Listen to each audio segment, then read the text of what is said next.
Hello everyone, how you doing? Welcome back to the channel. This is RedVsRed and I am TheSaffronMan. Today we're going to be talking a little bit about the PAOK match we have tomorrow in the Europa League. And I kind of wanted to go through the predicted lineup and my score prediction with you. And hopefully we can have a conversation in the comments if you agree or disagree. So yeah, let's just do it. Let's just get straight on into it. This is the site that I've managed to pick up. It's at lineupbuilder.co.uk if anyone wants to come and check it out and do it yourselves. But let's just start and go with it. We have the Manchester United squad here on this page. If we ever need to kind of have a little think, or if someone kind of pops out to us, then we can get some more information. But I kind of want to do this together, right? So we're at home. This is the third game that in Ru's tenure, so hopefully he's learned a couple of things here and there. There are a couple of things that we've learned in the previous two matches, which I think we'll implement into this lineup. But overall, I think generally he's just going to go with the strongest 11 that he can, right? I would love to see Harry Amas being played at left back. We don't really have a left back. I'm fed up of using Delo out of position or Mazraoui. Mazraoui is great, but then we've got Delo on the right, and it's not. Delo's kind of not in form at the moment. Hasn't really been this year. So I would like to prefer to play Mazraoui on the right hand side in his natural position, right? That's what we want. Our best players to be playing in the best positions to be getting the best results. So Mazraoui is in there. I mean, De Ligt is absolutely just captain material. You keep hearing me say that, but he's just solid. Yes, the partnership between him and anyone else isn't quite there yet, like with Martinez or with Evans or Maguire. He doesn't have that linked up partnership yet, but that will come. That will come in time. You can't. Sometimes there's an instant partnership like York and Cole. It just works, right? Sometimes you have to work a little bit harder at it, like the Scholes and Keane. Both individual amazing talents, but Scholes had to work a little bit to just play around Keane a bit more sometimes. So, yeah, I think De Ligt is literally hands in. Now, I am going to put Martinez with him, purely because, again, so I think Rude is going to go with the best that he can, right? His best 11. And so far, with Onana in goal, that's our best 11 at the moment. I don't want to see Delo left back. I want to see Harry Amas, but I just don't see it. I just don't see it. Maybe he thinks that Mazraoui is the better overall, so playing Mazraoui out of position is going to be better than Delo, and Delo is going to be okay-ish in his own position, but look, you have to play your best players in your best positions if you want the best results, like I mentioned. If there are any gaps, i.e. left back, and you're not going to play Harry Amas, then yeah, you have to play Delo. Martinez can obviously play left back, but I don't think he enjoys it. But at the same time, there's never really any trouble defensively when he does go left back, right? So yeah, I think Delo is absolutely going to be playing there, although I want Harry Amas to be. Harry Amas should have had like 10 minutes at Leicester. He could have had 5 minutes against Chelsea. He could have had 5 minutes against Liverpool. Like, all of our fringe squad players need minutes. 5 minutes here, 10 minutes there.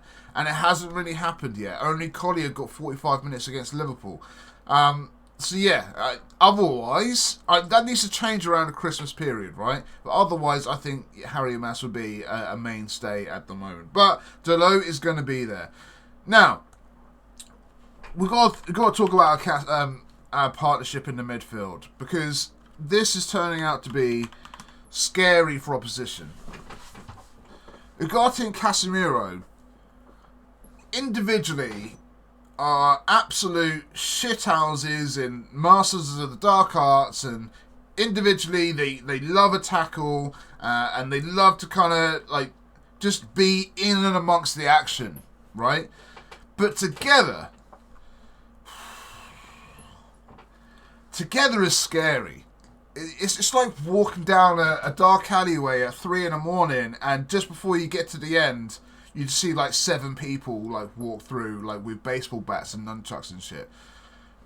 It's just a scary proposition, because if you get past one, you're not going to get past the other. And I'm sure at some point they're both going to be on your ass and chasing you around the pitch. And they ain't going to Ugarte isn't going to let you go. And Casemiro isn't going to let you forget about a challenge. I said last week on the podcast, every challenge that Casemiro does is under VAR scrutiny, right? And I understand it, because it's just wild. He's just got a wild streak in him. However, it's like I'm just trying to think of, like, you'd like to play against Roy Keane. You don't want to play against Roy Keane, but if he's in your team, you're like, Jesus, yeah, all right. But we kind of got to not at the level of Roy Keane. That's not what I'm trying to say. I'm saying they've got the personalities of just nutters in the midfield, and yeah, I think it's scary for the opposition. I think the PAOK or Leicester or anyone, you see those two in the midfield, you're like, all right, maybe we go down the wings. All right, so yeah, I think it's a great combination for now. I'm sure it's going to change in the future when Kobe gets back. I think Kobe's back in training. I think this match is a bit too early for him. Maybe we'll see him at the weekend for like half an hour. But man, it's so good to have a fearful midfield, especially when you've got El Capitan sitting in the 10 role. I'm sure that'll switch around. I'm sure Bruno will switch with Casemiro sometimes, and Casemiro will be in that 10 and Bruno will be in that deep, just playing the extra 10-yard distance of a ball.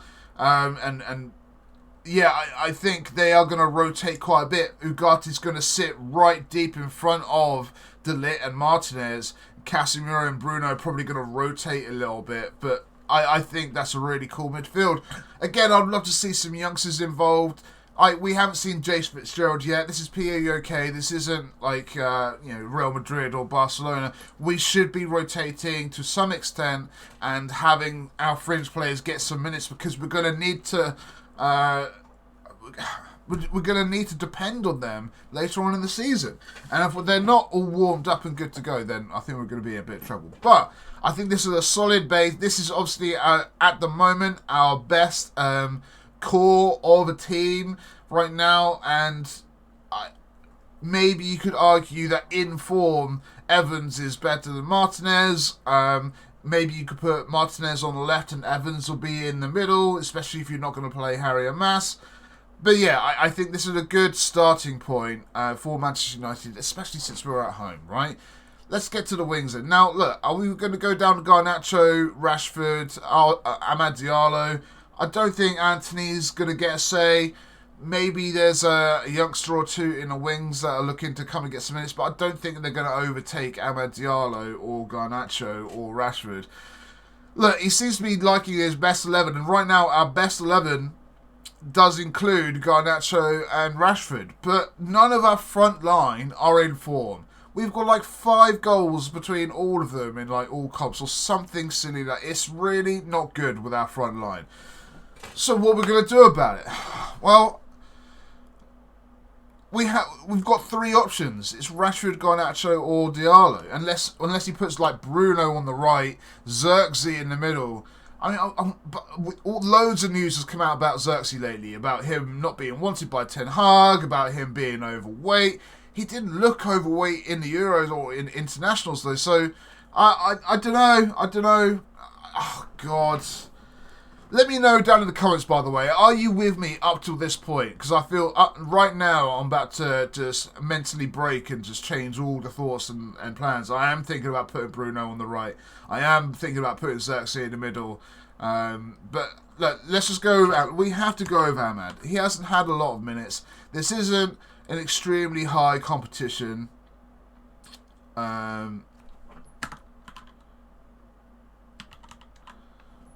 What do you mean no player found?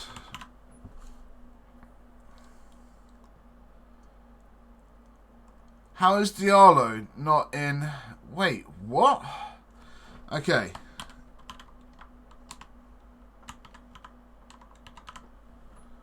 Man, that's crazy. He was here last time.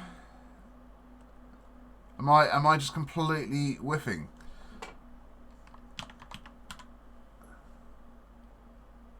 Ahmad. Oh, there he is. Okay. So it's Ahmad, not Diallo. Right, okay. So let's give him some minutes. Sorry about that. That was a bit awkward.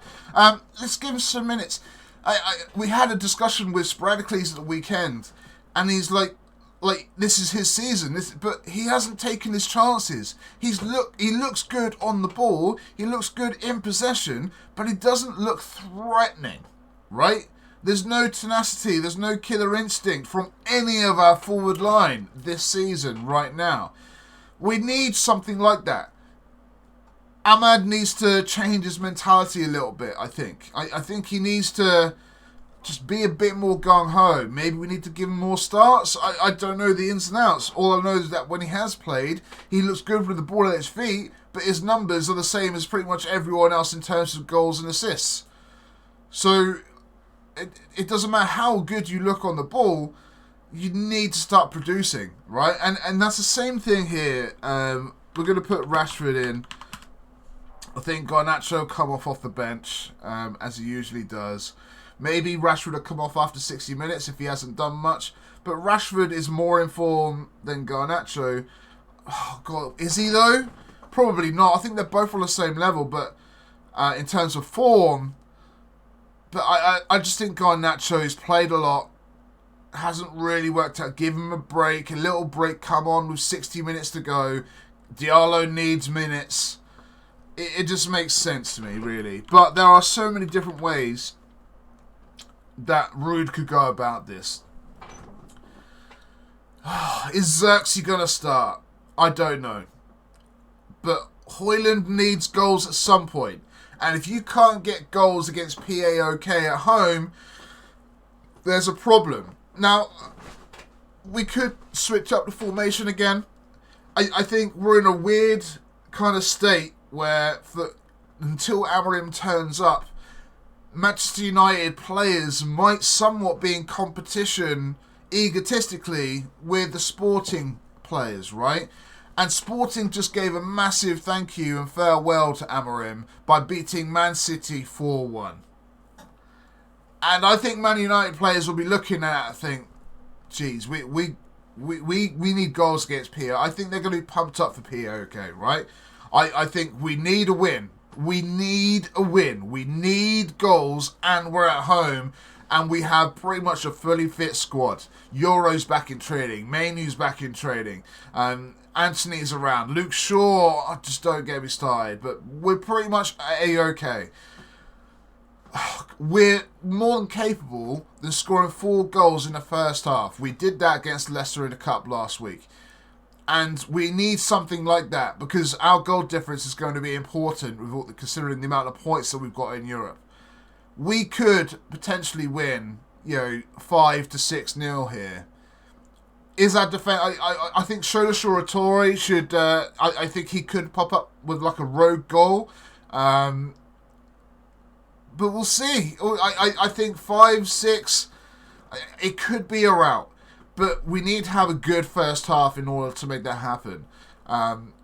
God, we could really, if the players are pumped up, the stadium's pumped up, and Ruud has a good sort of mindset, this team could run PAOK absolutely ragged, and we could be on for another Barnsley. It's kind of nip and tuck whether we concede or not, in my mind. Will Onana have good positioning on the day? Will Delo have a good job at left back unless he switches Mazraoui? I'm not sure, but let me just kind of save and share that with my Discord buddies. But yeah, let me know what you guys think. Am I kind of right or wrong here? Or do you have I got the formation right? Do you think Ahmad is finally going to get some minutes? When do you think Amas is going to be able to have a game? And am I being a bit too crazy with the high scoreline? Let me set on a scoreline. I'm going to say 6-1. I do believe there are goals in us. I am not fully confident at keeping a clean sheet. We do need goal difference. We do need 3 points. So it's just one of those things, right? So let's have a look here. Was that the wrong one? It doesn't matter. So, yeah, that's kind of my team. That's kind of who I've gone for. Let me see if I can try and... it doesn't really matter. But you have to let me know what you all think. Am I right? Is your lineup different? Are we gonna? Do you think we're gonna lose? I don't know. With all the goals, I think they're going to be spread about. I don't think one person is going to get like a hat trick or anything. Højlund might be able to grab one or two. Fernandes will probably get a penalty or a free kick. Diallo will probably have like a hat trick of assists or something. If Casemiro turns up with his shooting boots, that's going to be quite something again because he scored a screamer against Leicester. But yeah, that's kind of my prediction and my lineup. Let me know what you guys think down below in the comments. And again, please try and hit the support, hit the follow button and the subscribe button. Hit that bell as well so when you get notified by a video. I made a video yesterday about the fire sale. Make sure you go check that out. Sporadiclese is going to be back on Friday with the match prediction for the weekend. And we've obviously got our main podcast at the weekend, along with For and Against as well on Monday. So, thanks a lot for all your support so far. Hope you've enjoyed it. I'm sorry for all the Americans out there. It seems to be a crazy day for you lot. Hopefully, I've distracted you slightly and then brought it up at the end to ruin it. But it's fine. Yeah, I've been TheSaffronMan, and I'll catch you guys next time. Till then, peace.